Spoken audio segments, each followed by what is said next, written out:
terus naik menjadi guru, dia akan bertanggung jawab pada keseluruhan siswa yang dia punya, termasuk rombongan belajarnya berapa dan seterusnya. Dia bakal setiap amanat yang menempel pada kita akan diaudit.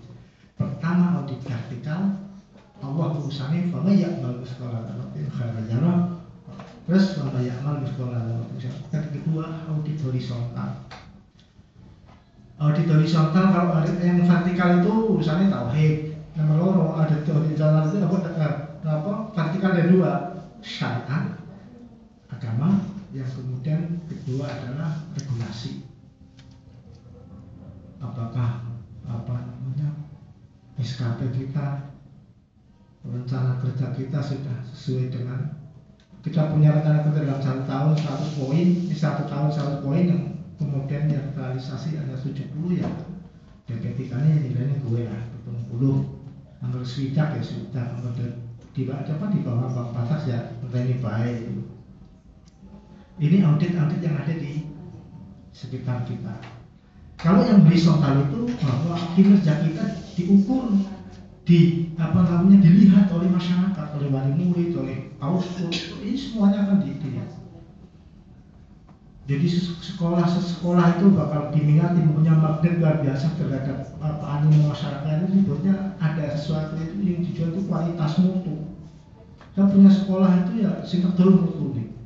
Nah sebetulnya di sini pun saya kira sekolah sama madrasah, saya menggunakan istilah Pak Haji Maki itu, sekolah sama madrasah yakin peluang untuk bagus itu madrasah.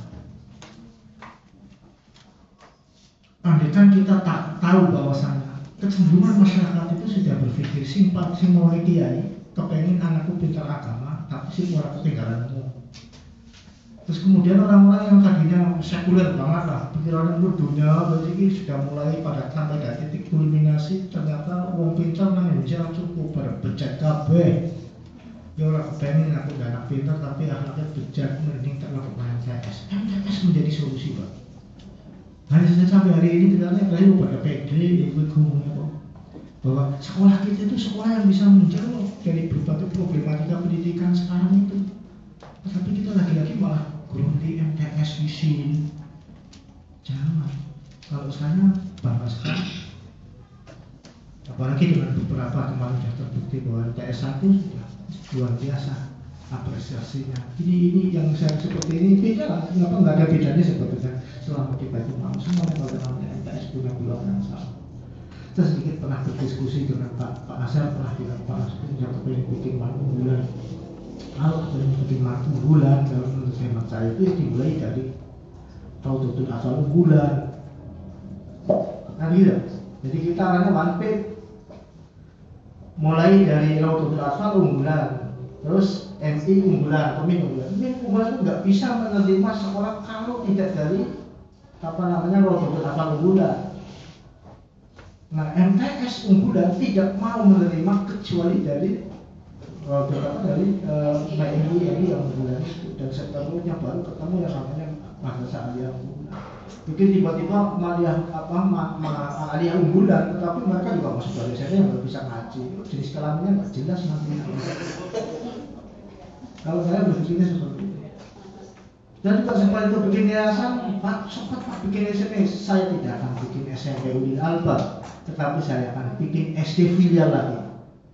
Sekarang kan satu kelas sudah 3 kelas. Saya kepengen lagi menerima yang filial lagi di kalau sudah 9 kelas saya baru bikin SMP. Karena saya tidak akan menerima dari SD yang lain kecuali dari Ulil Albab, misalkan seperti ini kegiatan ilustrasi saja. Bapak Ibu yang saya hormati, kembali kepada persoalan kita bahwa semua itu dapat diaudit. Yang paling ditaati adalah ayat fama ya'mal misqala dzarratin khairan yarah wa man ya'mal misqala dzarratin syarran yarah. Jadi intinya adalah taubat. Kembali kepada pokok masalah kita. Nabi Muhammad itu sudah tidak ada. Ya kan? Nabi tidak ada. Tetapi Nabi mengatakan ahya sunnati faqad ahabbani. Barang siapa yang menghidupkan sunnahku, dia mencintai aku. Dan banyak hadis sahih yang mengatakan barang siapa yang berselawat kepada Nabi, maka Allah mengembalikan ruhnya, akan menjawab salamnya orang yang mengucapkan selawat.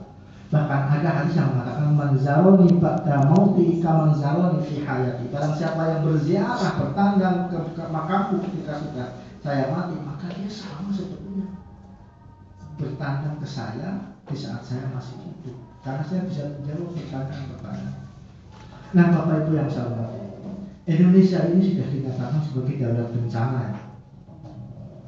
Ini artinya representasi bahwa bangsa ini sudah yang namanya sunnah Rasul itu sudah terabaikan sama sekali. Bahkan mereka bangga dengan dosa-dosa, tidak ada rasa penyesalan sedikit pun. Maka kemudian ya kalau sudah punya begitu ya tantangan bukan karena bisa loh, tidak akan ayo gunung terjeblukakan, bumi tergoyang, banjir. Kalau dulu banjirnya mana ini banjir kayak ketok, banjir kayak sungai Ciliwung kayak banjir zaman Nabi Nuh itu luar biasa, sing ngisor kayak Lapindo ngumpuli dur putane kayak digerujuk lagi. Jadi kayak pancuran kudanya orang pelak-pelak gunungnya kelap. Karena kan gambar-gambar kecil Lapindo hari bendung. Terus kemudian daya resapnya sudah tidak ada, banjir gitu terus ke kita aja. Kawannya diskon TikTok sedikit lah. Udah mencapai dari begini. Bapak Ibu yang saya hormati, saya menjadi ingat ada sebuah hadis yang mengatakan begini. Lamma khalaqallahu al-ardha fataharakat. Lamma khalaqa kalane tahake sapa Allah Gusti Allah al-ardha ing bumi fataharakat moko goyang-goyang ini bumi dibikin di atas laut goyang-goyang terus. Terus faja'al al-jibal fawadu'a 'alaiha. Faja'ala maka kemudian Allah menciptakan al-jibala gunung fawadu'a lan mongko nyelake sapa Allah al-jibal 'alaiha ing atase gunung. Terus fastaqarat kemudian bumi tadi. Jadi bumi tadinya goyang-goyang begitu, atas kesaksian malaikat tiba-tiba Allah bikin gunung dipasang jebret menang. Fata'ajjabal malaikat, fata'ajjabu terkagum-kagum sapa malaikat. Faqala maka kemudian minta informasi, minta diajari malaikat kepada Allah. Hal min khalqika syai'un asyaddu minal jibal. Ada enggak makhluk panjenengan itu yang lebih hebat dari gunung itu? Qala na'am, ada. Makhluk itu yang lebih hebat dari gunung al-hadid besi. Faqalu hal min khalqika syai'un asyaddu minal hadid darab. Ada enggak yang lebih hebat daripada besi itu? Katanya qala na'am, ada. Yang lebih hebat makhluk dan sekedar dari api adalah dari besi adalah api. Dan terus judul hal min khalqika syai'un asyaddu minal nar qala al-ma. Yang lebih hebat buat makhluk dan sekedar dari besi adalah api adalah apa tadi? Air. Nah, hal min khalqika syai'un asyaddu minal ma, jawabannya adalah air.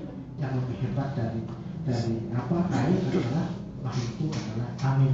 Betul, ombak sebutan besar tergerak itu karena dorongan angin yang sangat kuat.